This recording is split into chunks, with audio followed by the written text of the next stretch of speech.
जय हिंद प्यारे बच्चों। स्वागत है आपका उत्कृष्ट डिफेंस एकेडमी के इस प्यारे से यूट्यूब चैनल में। तो बच्चों, परिश्रम बैच की इस बेहतरीन सीरीज को आगे बढ़ाते हुए आज हम कंटिन्यू करेंगे अपने लास्ट 15 इयर्स के फिजिक्स की क्वेश्चंस की सीरीज को, जिसमें हमने लास्ट वीडियो में देख लिया था 2010 पेपर फर्स्ट के सारे फिजिक्स के क्वेश्चन, और आज हम करने जा रहे हैं 2010 फिजिक्स के सेकंड पेपर के ऑल क्वेश्चंस। इसमें मैंने आपको बताया है कि हम सारे ऑप्शंस को बिल्कुल डिटेल में स्टडी कर रहे हैं सो दैट आप मैक्सिमम से मैक्सिमम कॉन्सेप्ट्स को ग्रेस्प कर सकें। तो शुरुआत करते हैं इस बेहतरीन वीडियो की। देखिए, तो हमारे पास क्या है, ये आपका पास एनडीए सेकंड फिजिक्स 2010 के फिजिक्स के सारे क्वेश्चन है, जिसमें पहला क्वेश्चन हमारे पास क्या है। देखिए, वेलोसिटी टाइम ग्राफ हमें गिवन है, वेलोसिटी टाइम ग्राफ गिवन है। इसमें पूछ रहा है which one of the following characteristic of the particle does the shaded area of the velocity time graph shown above represent, यानी ऊपर दर्शाए गए वेग काल ग्राफ का छायांकित क्षेत्रफल कण के निम्नलिखित अभिलक्षणों में से किस एक को निरूपित करता है। ठीक है, यानी आपको जो ये शेडेड रीजन दिख रहा है किसी पार्टिकल का, ये इनमें से किस फिजिकल क्वांटिटी को रिप्रेजेंट कर रहा है। मोमेंटम को रिप्रेजेंट कर रहा है, एक्सेलरेशन को रिप्रेजेंट कर रहा है, डिस्टेंस कवर्ड को रिप्रेजेंट कर रहा है, वेलोसिटी को रिप्रेजेंट कर रहा है। तो बच्चों देखिए, जो वीटी ग्राफ होता है, वीटी ग्राफ में जब हम शेडेड रीजन का एरिया निकालते हैं, शेडेड रीजन का एरिया निकालते हैं, तो शेडेड रीजन का जो एरिया आता है वो डिस्टेंस कवर्ड आता है। क्या आता है? डिस्टेंस कवर्ड आता है। कैसे हो जाएगा देखो। अब देखिए, ये आपके पास क्या है, नॉन यूनिफॉर्म है। तो इसमें अगर मैं आपको एक बॉक्स ले लूं, जो मुझे गिवन है, एक बॉक्स ले लूं यहां पर, तो इसकी ये मेरे पास लेंथ हो जाएगी और ये विड्थ हो जाएगी। अब देखो, इसका एरिया जो हो जाएगा मेरे पास, ये लेंथ इंटू विड्थ हो जाएगी। तो लेंथ इसकी क्या गिवन है, लेंथ वेलोसिटी को रिप्रेजेंट कर रही है, और विड्थ इसकी टाइम को रिप्रेजेंट कर रही है। और v इंटू टी क्या होता है हमारे पास, डिस्टेंस कवर्ड होता है।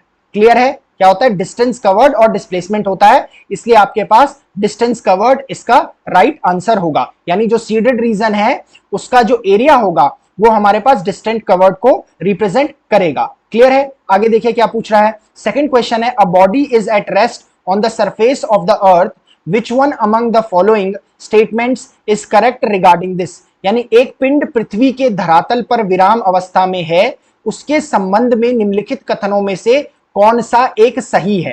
पहला, no force is acting on the body, only weight of the body acts on it, net downward force is equal to the net upward force, and none of the above statement is correct. इसका हिंदी में यहां दिया हुआ है। देखिए, मेरे पास क्या है, ये अर्थ की सरफेस है, मान लेते हैं ये अर्थ की सरफेस है, और इस पर क्या है, रेस्ट पर एक बॉडी रखी हुई है जिसका मास m है, मान लेते हैं।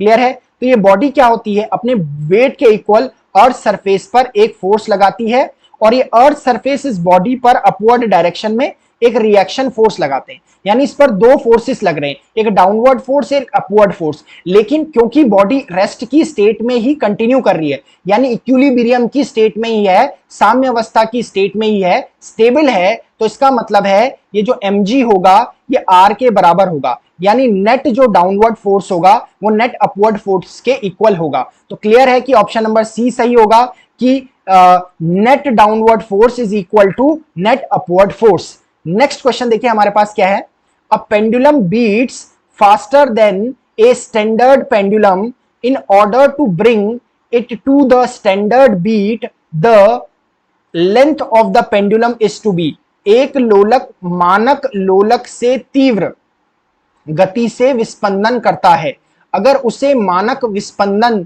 तक लाना हो तो उसकी लंबाई क्या, लंबाई में क्या इफेक्ट पड़ेगा। देखिए, तो एक कोई पेंडुलम हमारे पास जो फास्ट घूम रहा है, जो फास्ट चल रहा है स्टैंडर्ड पेंडुलम से, मान लेते हैं कि स्टैंडर्ड पेंडुलम का जो टाइम पीरियड है वो 10 सेकंड है, और जो फास्ट पेंडुलम है तो उसका टाइम पीरियड क्या मान लेते हैं, 5 सेकंड मान लेते हैं।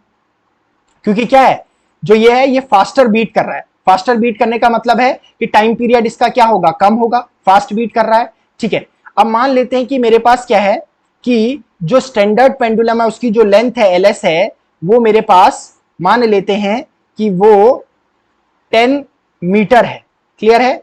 और मुझे क्या निकालना है, मुझे पता करना है कि जो मेरे पास फास्ट मूविंग पेंडुलम है उसकी लेंथ में क्या इफेक्ट पड़ेगा, क्या वो रिड्यूस होगी, घटेगी, इंक्रीज होगी या बढ़ेगी, या इनमें से कोई और ऑप्शन होगा। तो देखिए मेरे पास टाइम पीरियड होता है पेंडुलम का t is equal to 2 pi under root of L over G मेरे पास होता है। तो यहां से अगर मैं देखूं 2 पाई और G की वैल्यू कांस्टेंट होती है, तो t इसका मतलब है directly proportional to under root L हो जाएगा। इसका मतलब मैं क्या लिख सकता हूं, TS upon TF is equals to लिखा जा सकता है under root of LS upon क्या लिखा जाएगा, LF। स्क्वायरिंग बोथ साइड्स कर देते हैं, तो स्क्वायरिंग बोथ साइड्स करने पे TS अपॉन TF का होल स्क्वायर हो जाएगा इज इक्वल्स टू हमारे पास LS अपॉन LF हो जाएगा। मुझे LF निकालना है, तो LF इधर ले आता हूं, TF ऊपर चला जाएगा और TS नीचे आ जाएगा, क्रॉस मल्टीप्लीकेशन, यानी LF इज इक्वल्स टू हो जाएगा LS मल्टीप्लाइड बाई TF का स्क्वायर है, तो TF इंटू TF हो जाएगा अपॉन मेरे पास क्या हो जाएगा, ये TS इंटू TS हो जाएगा। तो अगर मैं LF यहां से निकालूं तो LF इज इक्वल टू क्या रहा है, LS मेरे को क्या गिवन है, LS 10 मैंने कंसीडर कर रखा है, TF क्या गिवन है 5 कंसीडर कर रखा है, और TF एक और क्या गिवन है, अगेन 5 कंसीडर कर रखा है। नीचे मेरे पास क्या आ जाएगा, TS कितना गिवन है 10, तो 10 इंटू 10 आ जाएगा, एक 10 से एक 10 कैंसिल आउट हो गया, तो LF इज इक्वल टू मेरे पास कितना हो गया 25/10 हो गया। इसका मतलब है LF इज इक्वल टू मेरे पास हो गया 2.5 मीटर। अब आप देख रहे हो कि इसके करस्पॉन्डिंग आपके पास जो TF आ रहा है वो 2.5 आ रहा है, वो चीज रिड्यूस्ड, जो कि कम हो गया है। इसका मतलब आपका ऑप्शन नंबर ए क्या होगा, करेक्ट होगा आपके पास। अगला क्वेश्चन हमारे पास क्या है कि 2 identical blocks of ice A and B float in water as shown in the figure given above. Which one among the following statement is in this regard is correct? यानी बर्फ के दो सर्वसम खंड A और B ऊपर दिए गए चित्र में दर्शाए अनुसार पानी में तैर रहे हैं। इस संबंध में निम्नलिखित कथनों में से कौन सा एक सही है? ठीक है, क्लियर है। तो देखो मेरे पास क्या है, एक को वर्टिकली रखा हुआ है, एक को हॉरिजॉन्टली रखा हुआ है, लेकिन इनके मास सेम होंगे क्योंकि आइडेंटिकल है दोनों के दोनों। क्लियर है। अब क्या, block A displaces a greater volume of water since the pressure acts on a smaller bottom area, या block A displaces a greater volume of water since it's submerged and is lower in the water, या block B displaces a greater volume of water since it's submerged and has a greater area in water, या the two blocks displaces equal volumes of water since they have same specific gravity and same mass। अब देखो मेरे को एक last वाली condition D देखो दी हुई है कि specific gravity and mass of the two ice blocks जो है वो सेम है, एक ही है। और जब ऐसा केस होता है तो ब्लॉक्स क्या करते हैं, इक्वल वॉल्यूम ऑफ वाटर को डिस्प्लेस करते हैं। क्लियर है। जब आपके ब्लॉक्स दोनों के अगर मास अलग अलग होते तो कहानी अलग हो जाती, लेकिन दोनों के मास सेम दे रखे हैं, स्पेसिफिक ग्रेविटी दोनों की सेम दे रखी है, तो इस केस में दोनों ही ice blocks same volume of water क्या करेंगे, डिस्प्लेस करेंगे। तो ऑप्शन नंबर डी आपके पास करेक्ट हो जाएगा। क्लियर है। आगे देखिए हमारे पास, when a ship floats on water, it displaces no water. The mass of water displaced is equal to the mass of the ship. The mass of water displaced is lesser than the mass of the ship. The mass of water displaced is greater than the mass of the ship. यानी जब जहाज पानी में तैरता है तो वह पानी विस्थापित नहीं करता है। विस्थापित पानी का द्रव्यमान जहाज के द्रव्यमान के बराबर होता है। विस्थापित पानी का द्रव्यमान जहाज के द्रव्यमान से कम होता है, या विस्थापित पानी का द्रव्यमान जहाज के द्रव्यमान से अधिक होता है। ये किससे हो जाएगा आपके पास, आर्किमिडीज प्रिंसिपल से। किससे हो जाएगा, आर्किमिडीज प्रिंसिपल से। और आर्किमिडीज प्रिंसिपल क्या कहता है कि जितना पोर्शन आपका वाटर में या फ्लूइड में सबमर्ज करेगा या इमर्ज करेगा, उतना ही क्या हो जाएगा, उतना ही वाटर डिस्प्लेस होगा। तो हमारे पास क्लियर है कि बी ऑप्शन होगा इसका आंसर, कि the mass of water displaced is equal to the mass of the ship. तो बी ऑप्शन इसका करेक्ट ऑप्शन हो जाएगा अकॉर्डिंग टू आर्किमिडीज प्रिंसिपल। अगला क्वेश्चन पूछ रहा है हमारे पास, देखो, sound moves with higher velocity if pressure of the medium is decreased, temperature of the medium is decreased, humidity of the medium is increased, both B and C। यानी ध्वनि अपेक्षाकृत अधिक वेग से चलती है जब माध्यम के दाब में कमी आ जाती है, माध्यम के तापमान में वृद्धि की जाती है, माध्यम की नमी में वृद्धि की जाती है, या ऊपर के बी और सी दोनों। बात कर लेते हैं, पहले प्रेशर की बात कर लेते हैं, प्रेशर की बात कर लेते हैं कि प्रेशर का क्या इफेक्ट पड़ता है वेलोसिटी ऑफ साउंड पे। तो वेलोसिटी ऑफ साउंड के लिए फॉर्मूला होता है v is equals to gamma P over rho, और इसे मैं लिख सकता हूं under root of gamma R T over M, और ये कांस्टेंट होता है। ठीक है, अब आप देखोगे जरा तो आपको यहां से दिख रहा होगा कि v क्या है, प्रेशर के डायरेक्टली प्रोपोर्शनल है। ठीक हो गया, लेकिन देखो क्या होता है कि जब आप प्रेशर को इंक्रीज करते हो, when you increase the pressure, तो साथ में क्या होता है कि जो रो की वैल्यू होती है वो भी सेम अमाउंट से क्या करती है, इंक्रीज करती है। तो जिसकी वजह से P ओवर रो का जो आपका रेशियो रहता है वो कांस्टेंट रहता है।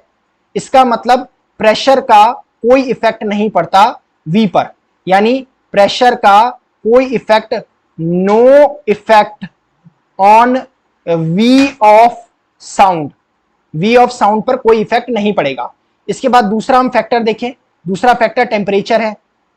टेम्परेचर को अगर हम स्टडी करें, देखो टेम्परेचर की अगर बात करें तो मेरे पास देखो V इज इक्वल्स टू, अभी हमने फॉर्मूला देख रखा है gamma R T over M, gamma R T over M.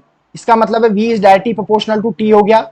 इसका मतलब अगर T को मैं इंक्रीज करूंगा तो वेलोसिटी क्या हो जाएगी, इंक्रीज हो जाएगी। यानी T को इंक्रीज करने पर velocity, but temperature of the medium is increase, sound moves with higher velocity if. देखो आप टेम्परेचर को इंक्रीज कर रहे हो तो वेलोसिटी इंक्रीज आपकी हो रही है। ठीक है, इसी तरीके से अगर आप सी की बात करें, ह्यूमिडिटी की बात करें, ह्यूमिडिटी की बात करें, तो देखो हमारे पास क्या होता है, V इज इक्वल्स टू, अभी अभी हमने देखा गामा P ओवर रो होता है। यानी यहां से मैं कह सकता हूं कि V is directly proportional to under root of rho. जब ह्यूमिडिटी बढ़ती है, ह्यूमिडिटी बढ़ती है हमारे एटमॉस्फेयर की, इंक्रीज करती है, तो जो रो होता है वो डिक्रीज करता है, याद रखना। इसका मतलब वेलोसिटी ऑफ साउंड क्या करेगी, इंक्रीज करेगी, याद रखना। तो हमारे पास क्या होता है, ह्यूमिडिटी के लिए V is equal to under root rho V over P over rho. तो आपके पास ह्यूमिडिटी, अगर आप क्या करते हो, V is inversely proportional to under root of rho आ रहा है। अगर ह्यूमिडिटी बढ़ती है सराउंडिंग की तो रो क्या हो जाता है, कम हो जाता है, और रो कम होने का मतलब है V का बढ़ना। तो दो केसेस में V बढ़ रहा है। देखो humidity of medium is increased, obviously जब ह्यूमिडिटी ऑफ मीडियम को बढ़ाया जाता है तो रो कम हो रहा है, और रो कम होने की वजह से साउंड की वेलोसिटी बढ़ रही है। तो इसका मतलब सी करेक्ट है। ठीक है, temperature of medium is increased. अब देखो टेम्परेचर ऑफ मीडियम के साथ कैसा रिलेशन है, इसका डायरेक्टली प्रोपोर्शनल का रिलेशन है, यानी टेम्परेचर बढ़ेगा तो वेलोसिटी ऑफ साउंड भी बढ़ेगी। तो बी भी सही हो जाएगा। इसका मतलब ऑप्शन नंबर डी इसका करेक्ट आंसर होगा, क्योंकि बी और सी दोनों ही करेक्ट है। प्रेशर का कोई इफेक्ट होता नहीं है। क्लियर है, आगे बढ़ते हैं। तो देखिए अगला क्वेश्चन क्या है, which one of the following is the correct angle between the incident and reflected rays when a ray of light incident normally on a plane mirror. ठीक है, जब प्रकाश किरण समतल दर्पण पर लंबवत आपतित होती है तो आपतित और परावर्तित किरणों के बीच का सही कोण निम्नलिखित में से कौन सा होगा। ठीक है, तो ये मेरे पास प्लेन मिरर है। ठीक है, ये मेरे पास प्लेन मिरर है और इस पर नॉर्मली कोई रे ऑफ लाइट ड्रॉप हो रही है। नॉर्मली का मतलब है, एक मिनट, नॉर्मली ड्रॉप करवा देते हैं।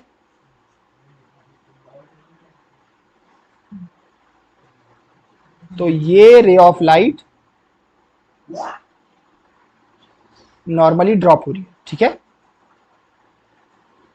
ये रे ऑफ लाइट नॉर्मली ड्रॉप हो रही है। ठीक है, अब ये रे ऑफ लाइट नॉर्मली ड्रॉप हो रही है मतलब ये एंगल 90 डिग्री होगा। ठीक है, अब अगर रे ऑफ लाइट ये आ रही है और हमें पता है जब रे ऑफ लाइट नॉर्मली ड्रॉप होती है किसी प्लेन सरफेस पर तो उसी डायरेक्शन में वापस चले जाती है, यानी यही मेरी क्या हो गई, इंसिडेंट रे हो गई, इंसिडेंट रे हो गई। और यही मेरे पास क्या हो गई, रिफ्लेक्टेड रे हो गई। दोनों क्या है, दोनों के अपोजिट डायरेक्शन में है लेकिन अलोंग ईच अदर है, तो इसका मतलब इन दोनों के बीच थीटा क्या हो गया, 0 डिग्री हो गया मेरे पास। कितना हो गया, 0 डिग्री। तो आपके पास ऑप्शन नंबर डी क्या होगा, करेक्ट आंसर होगा। क्लियर है। आगे देखिए, विच one of the following 4 glasses is a diverging lens. अब देखो, सबसे पहले जो लेंसेस होते हैं वो दो टाइप के होते हैं। एक होता है कॉन्वेक्स लेंस, कॉन्वेक्स लेंस होता है, इसे कन्वर्जिंग लेंस भी कहते हैं। एक होता है कॉनकेव लेंस, इसे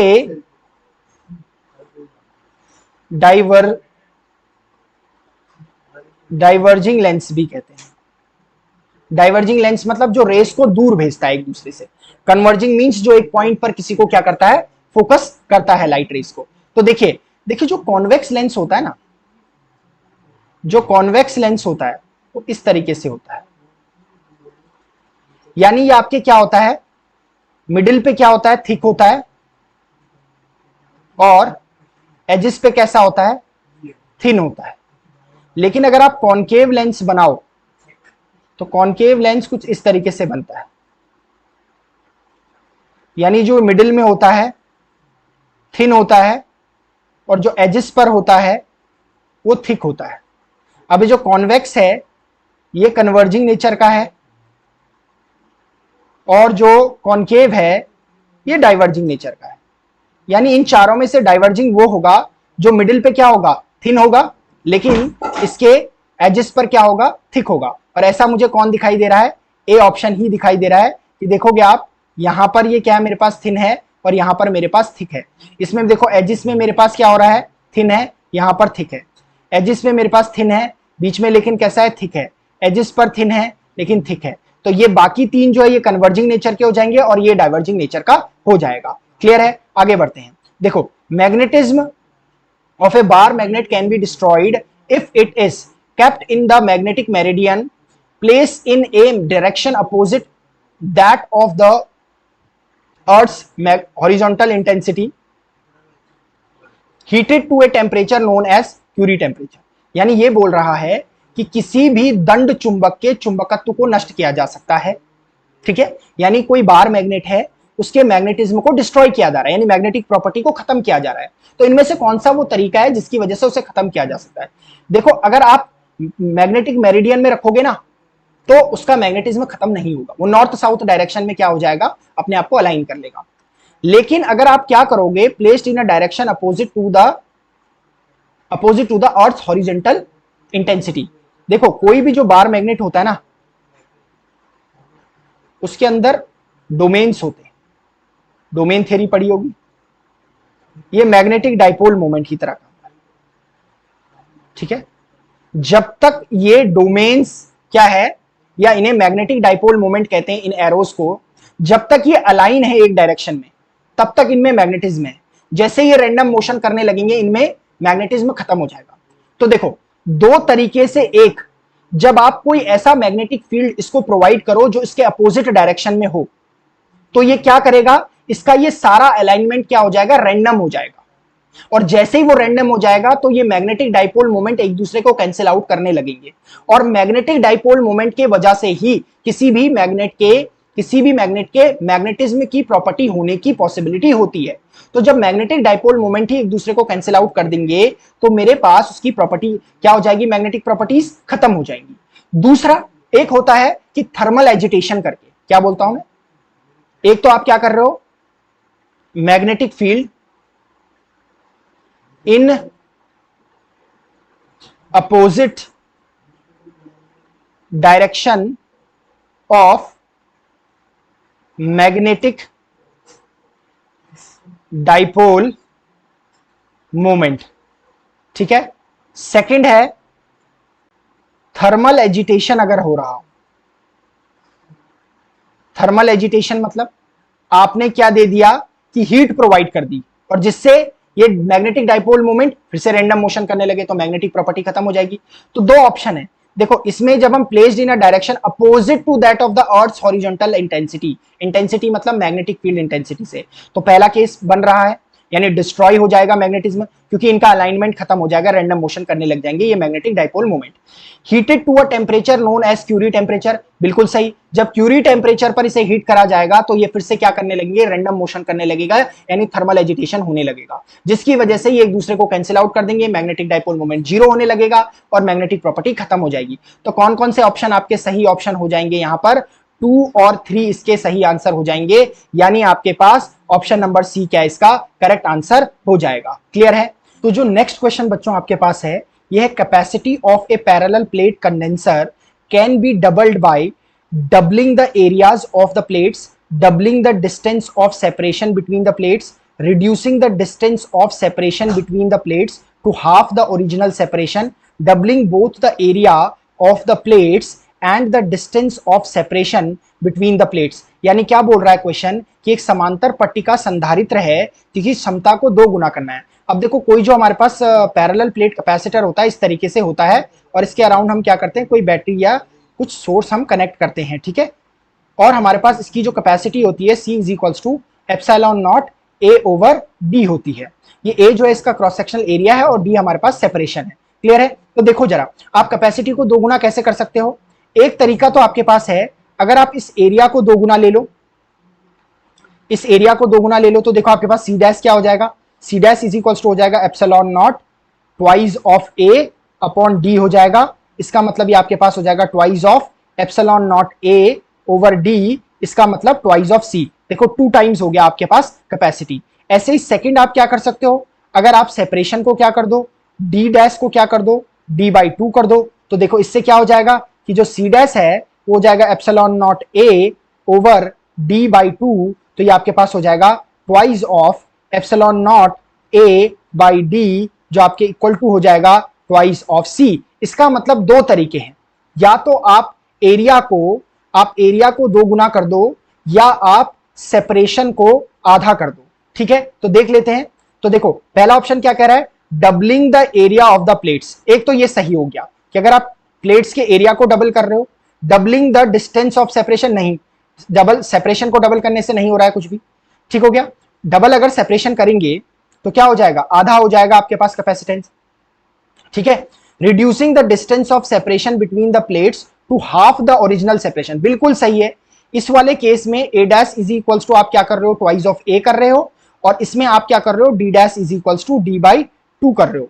तो इन दोनों ही केस में आपके पास आपका कैपेसिटर का कैपेसिटेंस 2 गुना हो जा रहा है, ठीक है। तो आपके पास ऑप्शन नंबर बी क्या होगा, करेक्ट आंसर होगा। नेक्स्ट क्वेश्चन देखते हैं कि क्या बोल रहा है, if 2 conducting spheres are separately charged and then brought in contact, यदि 2 चालक गोलों को अलग अलग चार्ज किया जाता है तब संपर्क में लाया जाता है, तो इनमें से कौन सी कंडीशन होगी, total energy of 2 spheres is conserved, total energy of on the spheres is conserved, both the total energy and charge are conserved, the final potential energy always the mean of original potential energy of the 2 spheres। देखो charge conserved रहता है हमेशा, क्या रहेगा, charge conserved रहेगा। जब भी आप 2 स्फेरिकल कंडक्टर्स लोगे और इनको क्या करोगे, सेपरेटली चार्ज करोगे और फिर कांटेक्ट में लाओगे, तो इनमें क्या रहता है, टोटल चार्ज जो है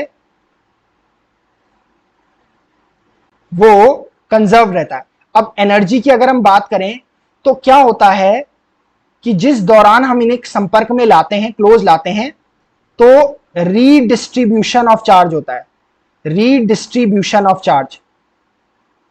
इस रीडिस्ट्रीब्यूशन ऑफ चार्ज की वजह से एनर्जी लॉस होता है हीट के फॉर्म में।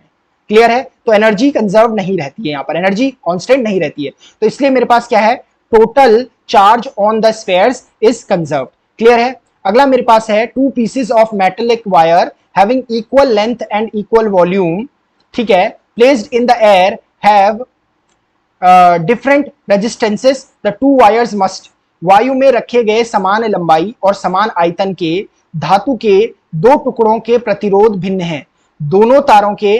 अच्छा देखिए हमारे पास क्या दे रखे हैं, 2 पीसेस ऑफ मेटेलिक वायर दे रखे हैं, 2 पीसेस ऑफ मेटेलिक वायर दे रखे हैं, जिनकी लेंथ क्या इक्वल है, इसकी लेंथ भी L, इसकी लेंथ भी L, दोनों का वॉल्यूम इक्वल है, यानी इसको अगर मैं ए ले लूं और इसको अगर मैं क्या ले लूं, बी ले लूं, तो इसका मतलब वॉल्यूम इक्वल मतलब V A is equal to V B. ठीक है, अगर मैं इसका वॉल्यूम देखूं तो एल इंटू ए हो जाएगा इसका एरिया, और इसका एरिया एल इंटू ए ही होगा, तभी इन दोनों का वॉल्यूम क्या रहेगा, इक्वल रहेगा। इसका मतलब दोनों का क्रॉस सेक्शनल एरिया भी सेम है। तो इनका प्रतिरोध जो है यानी जो रेजिस्टेंस है वो डिफरेंट कैसे हो रहा है? Have different cross section area, बिल्कुल नहीं, अभी देखा क्रॉस सेक्शनल एरिया सेम होगा। हैव डिफरेंट टेम्परेचर्स, नहीं। बी ऑफ डिफरेंट मटेरियल्स, बिल्कुल सही। देखो आपके पास रेजिस्टेंस इज इक्वल्स टू होता है, आर इज इक्वल्स टू होता है रो एल अपॉन ए। रेजिस्टेंस को एक तो लेंथ चेंज करके चेंज किया जा सकता है, क्रॉस सेक्शनल एरिया को चेंज करके चेंज किया जा सकता है, और एक जो रेजिस्टेंस है वो नेचर ऑफ मटेरियल पर डिपेंड करता है, यानी पदार्थ की प्रकृति पर, नेचर ऑफ मटेरियल पर डिपेंड करता है। इसका मतलब दोनों ही मेरे पास वायर्स कैसे अलग अलग मटेरियल के बने हुए हैं, इसी वजह से इनका रेजिस्टेंस क्या हो रहा है, अलग अलग हो रहा है, that is B of different materials. Clear है? अगला क्वेश्चन है, if a heater coil is cut into two equal parts and only one part is used in the heater, then heat generated will be, यानी एक तापक कुंडली को दो समान हिस्सों में काटकर सिर्फ एक हिस्से को तापक में इस्तेमाल किया जाता है, तब उस उत्पन्न ऊष्मा क्या होगी? देखो हमारे पास क्या किया जा रहा है, कोई हीटर है जिसका मान लो हमारे पास एक वायर जो है एल लेंथ का है। क्लियर है? अब इसको काट के दो इक्वल पार्ट्स में लिया जा रहा है, यानी ये मेरे पास क्या हो गया, L/2 हो गया, ये L/2 हो गया, और इस एक वायर को, इनमें से एक वायर को हीटर में यूज किया जा रहा है, तो हीट पर क्या इफेक्ट पड़ेगा? देखो H इज इक्वल टू क्या होता है, I स्क्वायर RT होता है हमारे पास, किससे होता है, H square RT, joules law of heating से होता है, जूल्स लॉ ऑफ हीटिंग से होता है हमारे पास, जूल्स लॉ है हमारे पास। ठीक है, अब देखो क्या होता है हमारे पास, सिंस हमें पता है V is equal to IR होता है, I is equal to V upon R होता है। क्लियर है? तो मैं H इज इक्वल टू क्या हो जाएगा, V square upon R square होगा, एक R से R कैंसिल हो जाएगा, R अपॉन T हो जाएगा। ठीक है, अब resistance R is equal to क्या होता है, रो L अपॉन A होता है।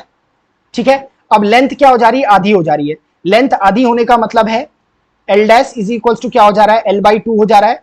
इसका मतलब रेजिस्टेंस पर क्या इफेक्ट पड़ेगा, R dash is equal to क्या हो जाएगा, रो L/2A हो जाएगा। इसका मतलब रेजिस्टेंस क्या हो जाएगा, आधा हो जाएगा। इसका मतलब मैं H को क्या लिख सकता हूं, अब H डैश क्या आ गया, V square upon R dash into T आ गया, यानी H dash is equal to मेरे पास कितना आ गया, देखो इसको रखूंगा मैं R/2 तो ये हो जाएगा 2V square by R into T, और V square by R into T क्या है हमारे पास, वो H है, तो कितना आ जाएगा, 2H आ जाएगा। देखो H क्या है हमारे पास, डबल हो जा रहा है।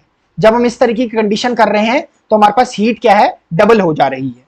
ठीक है, अगला देखिए हमारे पास, the direction of magnetic field at a point due to a infinitely long wire carrying current is. ठीक है, यानी मेरे पास क्या है, एक लॉन्ग वायर है, इसमें करंट है हमारे पास, इसमें मेरे पास क्या है, डायरेक्शन ऑफ मैग्नेटिक फील्ड बताने। तो राइट हैंड थंब रूल से हमारे पास क्या हो जाएगा, ये हमारे पास है राइट हैंड थंब रूल। देखो राइट हैंड थंब रूल क्या कहता है, ये करंट की डायरेक्शन है, तो ये मेरे पास मैग्नेटिक फील्ड की डायरेक्शन को डिनोट करेगी।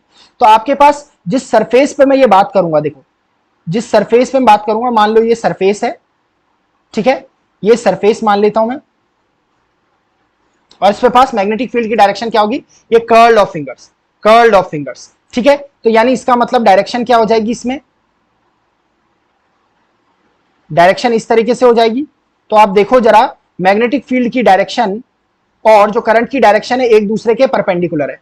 क्या है, एक दूसरे के परपेंडिकुलर है, तो perpendicular to the plane containing the conductor and the point. Clear है, बिल्कुल है। क्या है हमारे पास कि आपके पास क्या हो जाएगी, the direction of magnetic field क्या हो जाएगी, परपेंडिकुलर टू द प्लेन हो जाएगी। क्लियर है, तो ऑप्शन नंबर डी आपका सही आंसर होगा। अगला है मेरे पास, hollow metal ball carrying an electric charge produces no electric field at points। अब देखो जब मेरे पास एक hollow sphere होता है, मेटेलिक hollow sphere होता है, तो हमेशा इस मेटेलिक hollow sphere के अंदर जो होता है वो इलेक्ट्रिक फील्ड क्या होता है, जीरो होता है। Inside the sphere electric field हमेशा जीरो होता है, तो इसका ऑप्शन नंबर सी आंसर हो जाएगा। क्लियर है, अगला क्वेश्चन मेरे पास क्या है, a man is sitting on a rotating stool with his arms outstretched. If suddenly he fold his arms, angular velocity of the man would be। ठीक हो गया, तो हमारे पास क्या कह रहा है, एक व्यक्ति अपनी बाहें बाहर की ओर को फैलाए घूर्णन करते हुए स्टूल पर बैठा है। अगर अचानक से वह बाहों को मोड़ देता है तो व्यक्ति का कोणीय वेग क्या करेगा, इंक्रीज करेगा, डिक्रीज करेगा, जीरो हो जाएगा या कांस्टेंट रहेगा। यानी कोई स्टूल आपके पास दे रखा है, कोई स्टूल दे रखा है और इस पर क्या बैठा हुआ है, एक व्यक्ति बैठा हुआ है, उसने अपने आर्म्स को क्या कर रखा है, स्ट्रेच किया हुआ है, बाहर को फैलाया हुआ है, ठीक है। तो आपके पास क्या कर रहा है, वो घूम रहा है इसके ऊपर, ठीक है। अब वो क्या करे, अगर अपने आर्म्स को फोल्ड कर दे, तो देखो यहां पर एंगुलर मोमेंटम का कंसेप्ट काम करता है। J is equals to I omega. Angular momentum क्या होता है, कांस्टेंट होता है जब कोई टॉर्क क्या नहीं लग रहा होता है, बॉडी पर जीरो होता है, तो कांस्टेंट होता है। इसका मतलब है कि आई ओमेगा इज इक्वल्स टू क्या हो जाएगा, कांस्टेंट हो जाएगा, ठीक है। आई इज इक्वल्स टू क्या होता है, एम आर स्क्वायर होता है, omega is equals to constant हो जाएगा। कांस्टेंट यहां पर जो ओमेगा है वो एंगुलर वेलोसिटी है, तो ओमेगा इज इक्वल्स टू क्या हो जाएगा, constant upon M R square हो जाएगा। अब ओमेगा इज इक्वल्स टू क्या हो जाएगा, कांस्टेंट अपॉन मास भी कांस्टेंट होता है, तो मेरे पास क्या हो जाएगा, ये directly proportional to 1 upon R square. ये आर क्या है, ये आर आपके पास ये है, ये आर आपके पास ये लेंथ ऑफ आर में आपके यहां से सेंटर ऑफ ग्रेविटी से, ठीक है। तो जब आप क्या कर रहे हो, इन्हें फोल्ड करोगे, जब आप हैंड्स को फोल्ड करोगे तो आर को आप कम कर रहे हो, यानी आर को कम कर रहे हो, आर को अगर आप कम कर रहे हो यानी ओमेगा को बढ़ा रहे हो। तो इसका मतलब है जब भी आप हैंड्स को फोल्ड करोगे सडनली, तो आपकी वेलोसिटी इंक्रीज हो जाएगी। जैसे ही आप फिर से उन्हें खोलोगे तो स्टूल की स्पीड फिर से तेज हो जाएगी, फिर से आप बंद करोगे तो स्पीड क्या हो जाएगी, बढ़ जाएगी। क्लियर है, आगे बढ़ते हैं। तो ऑप्शन नंबर कौन सा, ए इसका सही आंसर हो जाएगा, ठीक है। For a particle revolving in a circular path the acceleration of the particle is, यानी वृत्तीय पथ में परिक्रमण करते हुए कण का त्वरण किस डायरेक्शन में होगा, along the tangent, along the radius, zero या along the circumference of the circle. अब मान लो मेरे पास क्या है, एक पाथ क्या कर रहा है, एक क्या है, बॉडी क्या कर रही है, सर्कुलर मोशन कर रही है, ठीक है। मान लो यहां से मैंने क्या करा हुआ है, एक रस्सी में मैंने क्या किया हुआ है, एक स्टोन को बांधा हुआ और उसे इस तरीके से घुमा रहा हूं, ठीक है। जब उसे घुमाते हैं, ये मान लो यहां पर है, एक पोजीशन मान लो यहां पर है, एक पोजीशन मान लो यहां पर है, एक पोजीशन मान लो यहां पर है, तो क्या करता है, एक अंदर को सेंट्रीपिटल फोर्स एक्ट करता है, और जिस फोर्स में आपका फोर्स, जिस डायरेक्शन में फोर्स एक्ट कर रहा है उसी डायरेक्शन में आपका एसी यानी सेंट्रीपिटल एक्सेलरेशन भी एक्ट करता है, यानी एसी क्या करेगा, आपके अलोंग द रेडियस एक्ट करता है। क्लियर है, अलोंग द रेडियस एक्ट करता है, इसे सेंट्रीपिटल एक्सेलरेशन कहते हैं, जिसकी value v square upon R होती है। और since F is equals to क्या होता है, एम ए सी हो जाएगा सेंट्रीपिटल फोर्स, तो F C is equals to क्या हो जाएगा, M V square upon R हो जाएगा। तो आपके पास जो सेंट्रीपिटल एक्सेलरेशन या सेंट्रीपिटल फोर्स की डायरेक्शन होगी अलोंग द रेडियस हो जाएगी, यानी त्रिज्या के अनुदिश की दिशा में, ठीक है। उसके बाद हमारे पास अगला क्वेश्चन है, अ circus performs of a circus performer of mass m is walking along a wire as shown in the figure. Clear है, given above the tension T in the wire. देखिए क्या कर रहा है, एक सर्कस में परफॉर्म करने वाला इस तरीके से वायर में क्या कर रहा है, जिसका मास m है, ये वायर में वॉक कर रहा है, तो टेंशन लग रहा है। देखो तो टेंशन लग रहा है, तो इस टेंशन का क्या होगा, क्या ये अप्रोक्सीमेटली इक्वल्स टू mg होगा, या लेस देन mg होगा, या मोर देन mg होगा। देखो जब ये वॉक करेगा इसके ऊपर, तो इसका एक mg नीचे एक्ट करेगा, इसका एक mg नीचे एक्ट करेगा, एक mg नीचे एक्ट करेगा। जब ये नीचे एक्ट करेगा तो एक टेंशन इस तरीके से एक्ट करने लगेगा और एक टेंशन इस तरीके से एक्ट करने लगेगा, ठीक है। अब देखोगे जरा तो यहां पर क्या बन जाएगा, थीटा एंगल बन जाएगा।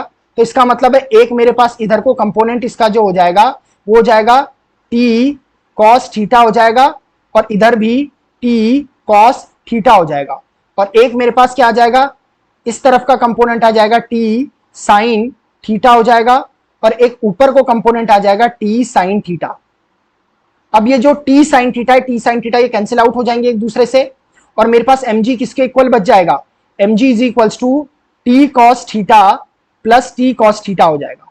क्लियर है, यहां से मेरे पास इसे लिख सकता हूं 2t cos theta is equals to mg, और t इज इक्वल्स टू क्या हो जाएगा, mg अपॉन 2 cos थीटा हो जाएगा। अब देखो mg अपॉन 2 cos थीटा मतलब कि mg से कम हो जाएगा टेंशन, तो इसका मतलब होगा t is less than mg हो जाएगा, यानी आपका कौन सा ऑप्शन सही होगा, लेस देन mg, यानी बी ऑप्शन सही हो जाएगा। क्लियर है, अगला क्वेश्चन क्या कह रहा है, the visible light has a wavelength range from 380 nanometer that is violet to 780 nanometer red.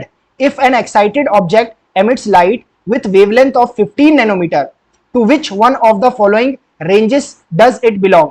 एक दृश्य प्रकाश की तरंग दैर्घ्य हमें कितनी दे रखी है? 380 नैनोमीटर दे रखी है बैगनी के लिए, और 780 नैनोमीटर दे रखी है किसके लिए? लाल के लिए। यदि एक उत्तेजित पिंड प्रकाश उत्सर्जन करता है, यानी एक एक्साइटेड एटम जो है एक प्रकाश निकालता है, एक लाइट निकालता है, जिसकी हमारे पास क्या है?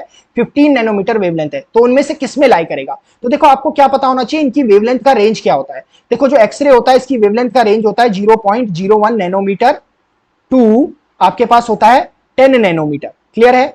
जो आपके पास गामा रे होती है, ये जो होती है ये बिलो 100 पिकोमीटर होती है। क्लियर है? और जो इंफ्रारेड रे होती है वो 700 नैनोमीटर टू ये आपके पास 1 मिलीमीटर होती है, और जो आपके पास अल्ट्रा वायलेट होती है वो 10 नैनोमीटर टू 400 नैनोमीटर होती है। अब देखो किसमें लाई कर रही है? ये 15 नैनोमीटर आपका अल्ट्रा वायलेट रेंज में लाई कर रही है, तो आपका सही आंसर ऑप्शन नंबर डी हो जाएगा। क्लियर है? अगला क्वेश्चन है microwave oven consumes less power due to, microwave oven less power consume करता है किसकी वजह से? स्मॉल फ्रीक्वेंसी की वजह से, शॉर्ट वेवलेंथ की वजह से, large frequency as well as wavelength की वजह से, वेवलेंथ ऑफ रेडिएशन की वजह से, या small frequency as well as wavelength of radiation की वजह से। अब देखो एनर्जी का जो फॉर्मूला होता है इसके अंदर H is equal to H nu होता है, या इसे लिखते हैं HC ओवर लैम्डा, जहां पर H क्या है? प्लैंक्स कांस्टेंट है, जिसकी value 6.63 into 10 raise to the power -34 joule second होता है। अब देखो कि यहां पर E is directly proportional to आपके पास न्यू आ रहा है, तो देखो जो लो फ्रीक्वेंसी होती है it consumes low power. Always remember that low frequency consumes low power. इसका मतलब कि आपके पास ए ऑप्शन करेक्ट होगा, क्योंकि स्मॉल फ्रीक्वेंसी ऑफ रेडिएशन ही कम पावर कंज्यूम करता है। क्लियर है? आगे देखिए हमारे पास the sun is constantly radiating energy and yet its surface temperature is nearly constant at 6000 degree Celsius. The constancy of solar temperature is due to, यानी क्या बोल रहा है कि सूर्य क्या कर रहा है? निरंतर विकिरण कर रहा है, ऊर्जा निकालते जा रहा है, रेडिएट करते जा रहा है, दे रहा है ना, मैं ऊर्जा ही तो हमें एनर्जी तो दे रहा है वो तो, लेकिन उसके जो सरफेस का टेम्परेचर हम देखते हैं वो 6000 डिग्री सेल्सियस ही कॉन्स्टेंटली बना रहता है। वो कैसे होता है? क्योंकि इसका मतलब है कोई कंटिन्यूअसली उसे एनर्जी वहां से प्रोड्यूस कर रहा है। तो अंदर क्या हो रहा होता है? न्यूक्लियर फ्यूजन हो रहा होता है, यानी जो हाइड्रोजन के एटम होते हैं वो फ्यूज होके हीलियम एटम बना रहे होते हैं, और इस प्रोसेस के दौरान इनॉर्मस अमाउंट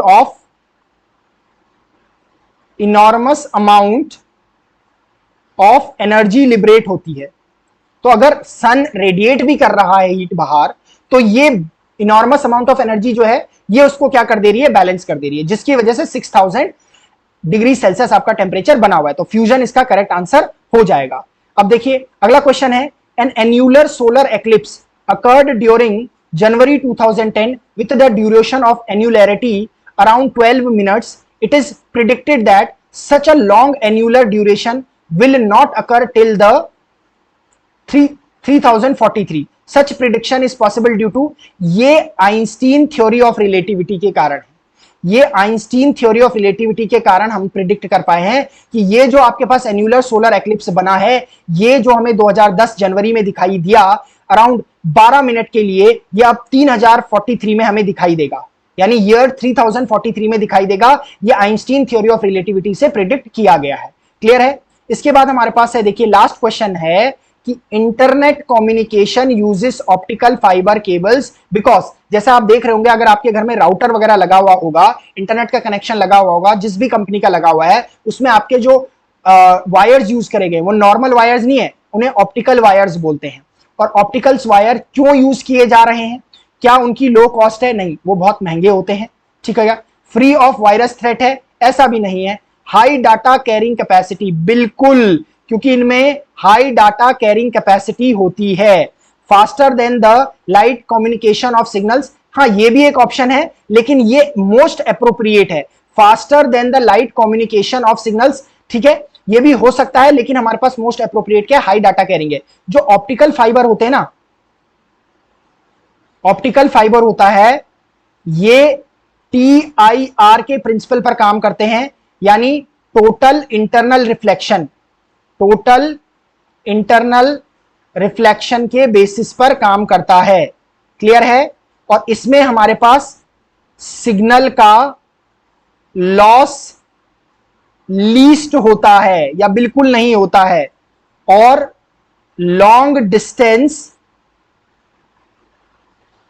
सिग्नल को ट्रांसमिट करने में इजी होता है इससे। क्लियर है? तो ये ऑप्टिकल फाइबर्स की प्रॉपर्टी थी हमारे पास। लास्ट हमारे पास एक क्वेश्चन है, देखिए, जो metal pipes use to carry water sometimes burst in the winter, this is because, यानी क्या होता है, सर्दियों के दिनों में जो पाइप्स आपके वाटर को कैरी करते हैं, यानी जिनसे आपके घरों में पानी आ रहा है, वो कभी कभी फट जाते हैं। तो ऐसा होता क्यों है? देखो, ये किसकी वजह से होता है?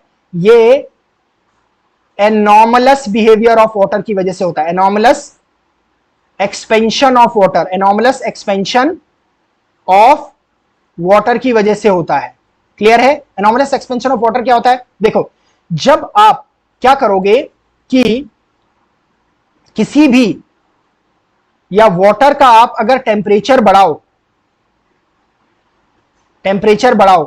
तो टेम्परेचर बढ़ाने पर क्या होता है? वॉल्यूम इंक्रीज होता है, और टेम्परेचर बढ़ाने पे वॉल्यूम इंक्रीज होता है, और टेम्परेचर को कम करने पर वॉल्यूम क्या होता है? कम होता है, क्योंकि फ्रीज होने लगता है, डिक्रीजेस। लेकिन बिलो 4 डिग्री सेल्सियस अगर आप टेम्परेचर को डिक्रीज करते हो तो वॉल्यूम एनॉमलस बिहेवियर शो करने लगता है, वॉल्यूम बढ़ने लगता है, उल्टा ट्रेंड चल रहा है। तो फ्रीजिंग का मतलब है कि जाड़ों के दिनों में, विंटर्स में ठंडा बढ़ जाता है, पानी बहुत ठंडा होने लगता है, जब 4 डिग्री सेल्सियस से नीचे जाने लगता है, तो वैसे तो वॉल्यूम को क्या होना चाहिए था? कम होना चाहिए था, लेकिन वॉल्यूम बढ़ने लगता है, जिसकी वजह से पानी क्या हो जाएगा? आपका एक्सपेंड होने लगेगा, और पाइप क्या हो जाएगा? बर्स्ट हो जाएगा। क्लियर है? तो ये था आपके पास लास्ट क्वेश्चन, जो कि आपके पास ये सारे क्वेश्चन 2010 एनडीए सेकंड के थे। ठीक है? इसी तरीके से हम आगे भी आपके लिए और क्वेश्चंस लेके आएंगे नेक्स्ट ईयर्स के, जैसे हमारे पास 2011, 2012 दोनों पेपर के लेके आएंगे, सारे क्वेश्चंस डिस्कस करेंगे। और आप देख रहे होंगे हम बाइलिंगुअली डिस्कस कर रहे हैं, और साथ में हर एक ऑप्शन को भी डिस्कस कर रहे हैं। इससे आपको क्या हो जाएगा? आपके पास बहुत सारे कंसेप्ट इकट्ठा हो जाएंगे, और इजी रहेगा आपके एनडीए, जो आपका अपकमिंग एग्जाम है, उसको क्वालिफाई करने के लिए। टिल देन आपका क्या काम है? आपको इन सबको रिवाइज करना है, बार बार देखना है, और एक काम और है कि इन वीडियोस को शेयर करना है, लाइक करना है, और चैनल को सब्सक्राइब करना है। Till then keep studying. जय हिंद।